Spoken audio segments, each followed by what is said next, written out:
Hi, this is Scott from Scalpel Senior Trader, and this is the lesson on the SI indicator subchart settings. The subchart is the granddaddy of everything that I'm doing that drives my trading. So very important. Take a second to read this risk disclosure. So this is the page. You get the link here that'll bring you to the explanation of the subchart. We've talked about icebergs and stops in prior videos. This basically is just telling you that the subchart is giving you accurate detection of the iceberg order, stops orders execution. So that is this here. We'll look at in further depth, and it just kind of goes over the icebergs, and we'll get into these. This is more for programmers. You can go down a rabbit hole with this stuff, and we'll talk about these different modes as well.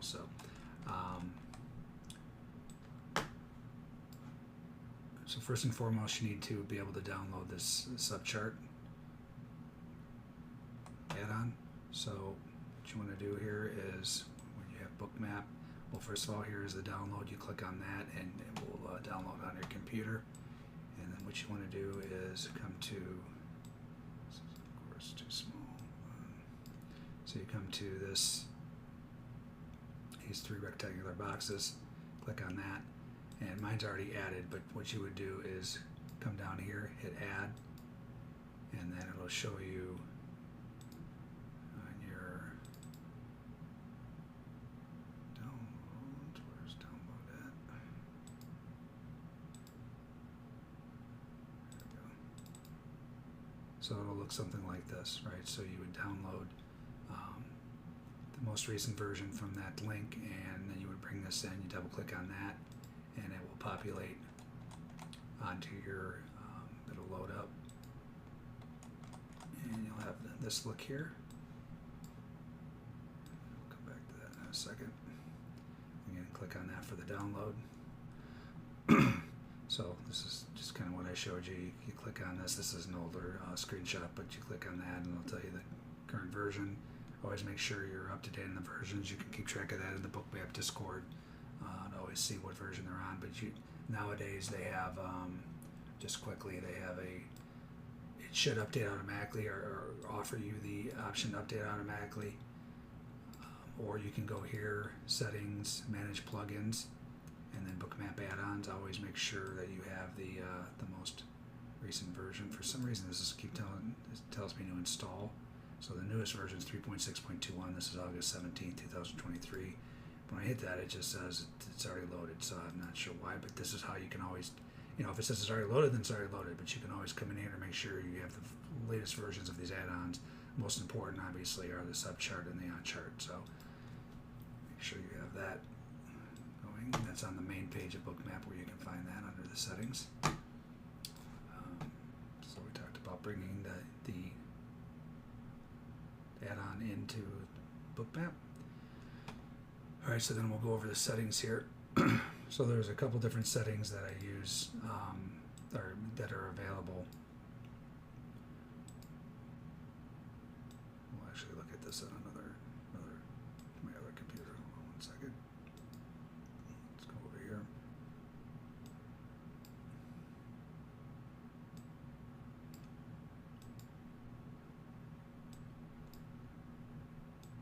So these are all the different modes that you can use. I use reset mode. So there's you can read up on all these different types of modes that you can view this information, and we'll watch kind of how this stuff changes when I change these modes, right? So you have some sliding, exponential, reset, some same side. So some of these are worthless to me as a day trader. I used to use exponential, and that is more of a, actually let's just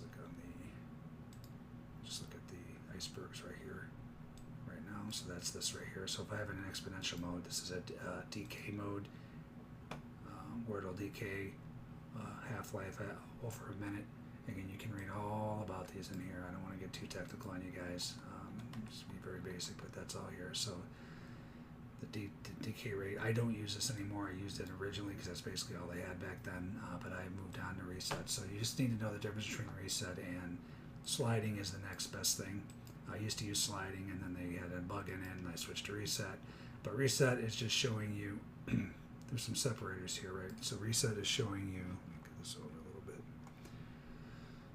So it basically resets. So as the iceberg's coming in, it'll reset at your clock on your computer's minute mark, right? So draw here, so you can see there right at 6:40. So this started here, and it resetted at the 6:40 minute, 6:47 mark.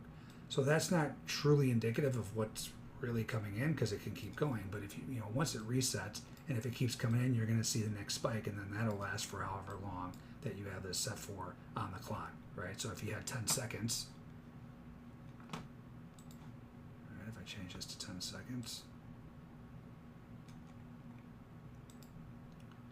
so you can see it'll reset on the clock 10-second mark, right? 6:46:50. So, but you can see if I have it 10 seconds, then it has two little blips here that reset it every 10 seconds. So you get 2:30 and 4:77. So then you'd have to add these up, and you know. So a great rule of thumb that I use 10 seconds for my stops. That's probably too long. You can play around with it. That's what I've used for years. You could probably knock it down to a second or two, because stops are pretty instantaneous. But I just don't want to be in the situation like this where I'm, you know, over. If I have it at a second, or the iceberg's at 10 seconds or a minute, less than a minute, then I'm sitting here trying to add up. I'm trying to trade, right? I'm trying to get these zones drawn and trade. I don't have time to sit here and add up. Okay, what was this blip? What was this blip? So you come in here and you just, you know, you have it for a little longer period, just so you can judge. And a lot of times, you know, this is getting very technical, and we talk about on these other videos about drawing the zones. You want to basically draw the zone. You want to incorporate all the prices that happen in the spike. Well, technically what's going on here is you get the spike, and then this plateau is just carrying on for a minute. There's no new iceberg. So you technically could draw this, you know, this zone a little tighter. You know, like, you know, here it is on the on chart, and prices just kind of went a little bit above there and a little bit below there. So you could narrow this zone down. I just, from my experience, it's, you know, the worst case scenario is you widen out the zone a little bit. And there's going to be instances where you see this, and you're like, oh, okay, that stopped there. I don't need to include where this plateaued. And then all of a sudden I'll go like this, and you're like, oh, well, now I got to sit there. And you're spending all your time like trying to find these plateaus and the price, and you just make your life a lot easier. Like we talk about in the drawing zone section, I just incorporate the prices that happen in this spike. But you can play around with it. Again, I tell you guys all the time, this is the science.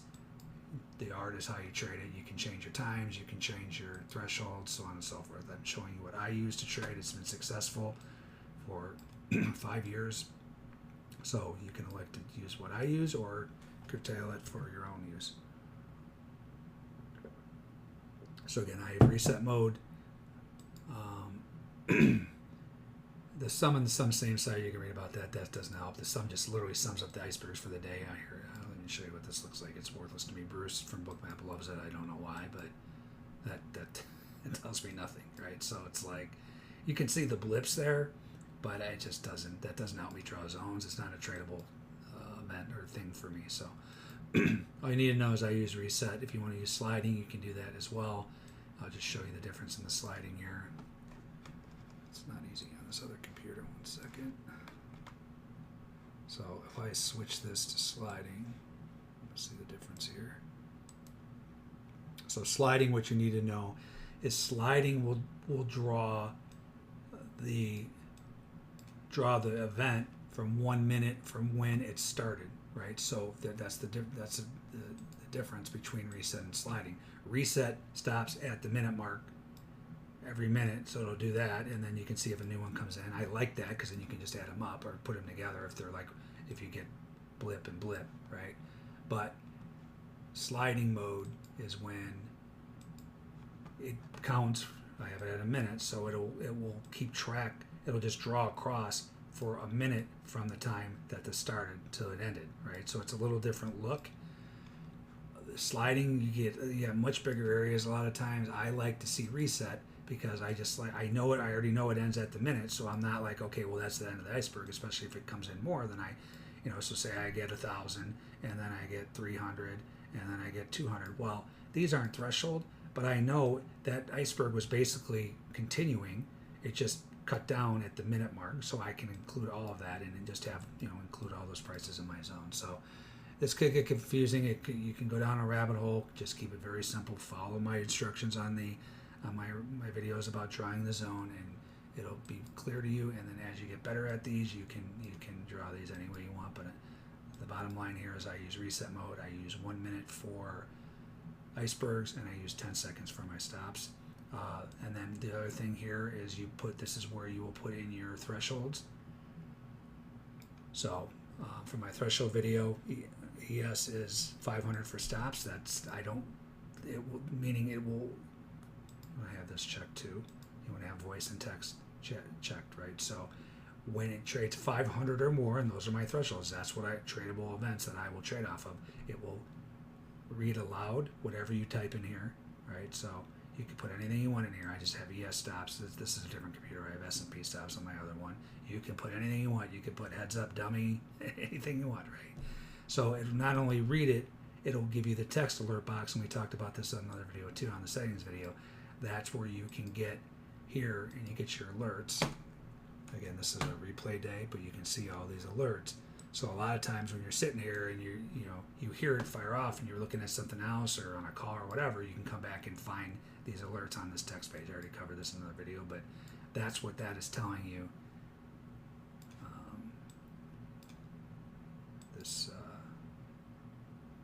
right here. So that's enable text, enable voice, and you do it for both. I do it for both the stops, obviously, and the icebergs. My iceberg threshold you put in this box is 700.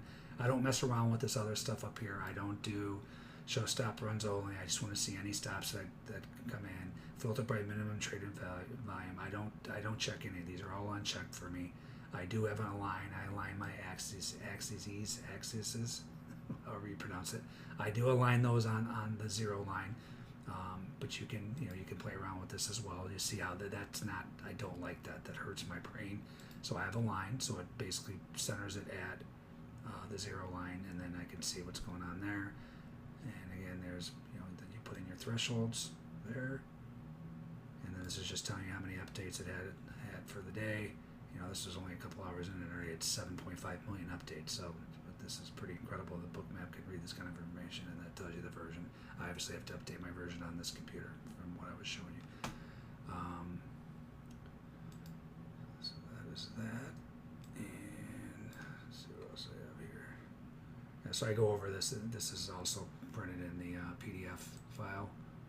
Like I said, here's their times. Here's the reset mode. You can make whatever color you want. The thresholds, and then I check both of those. Make sure both of them are checked for sound and text. And then this talks about the modes again. I'm using reset, and that resets on the minute. So that's why also, like if you're in my trade room or you're talking to a friend that has different amounts, right, that's looking at the same thing, their computer clock may be off by a couple seconds. So they're resetting at the minute. You're not. That's why it's different. And I remember sliding is a full whatever the time period you give it. It'll keep drawing that line until the minute is up from when it started. So two different looks, but you can mess around with both to see what you like better. But I'm using reset currently. And that's it for this video. Pretty basic, but you want to make sure, especially if you're learning, follow what I'm doing, and then you can adjust as you get better at this stuff.